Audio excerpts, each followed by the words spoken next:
Members of the Ukrainian-Canadian Association of the Yukon have arrived in the city of Chortkiv, Whitehorse's sister city. They've brought medical supplies and other donations.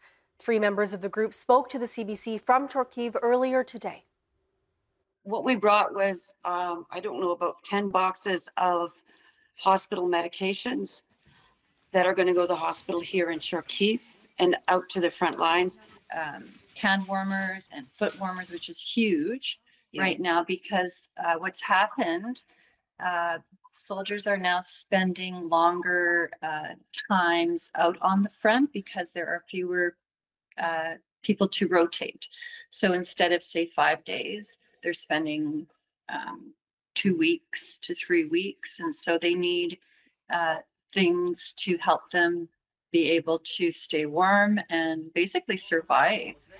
The number one goal was to bring all this medicine, warm clothing, medical gear, and also a sense of hope to these people, to bring smiles and hugs. I went to a soldier's hospital yesterday, and I met about 100 soldiers, ranging from, men who are in their early 20s to men in their 60s.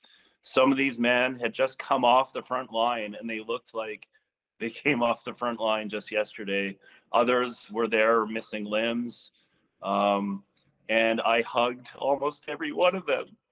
And I have a childhood kind of Ukrainian in my back of my brain from when I went to Ukrainian school as a kid. And I, tried to speak to them as much as I can and just offer them support. And when we told them when we were from Canada, all these people in this country know, oh, I had a cousin that moved to Canada 100 years ago, or my relatives went to Saskatchewan at the turn of the century, or I have a friend that went to Toronto. So Canadians and Ukrainians have this deep historical connection that is just so personal.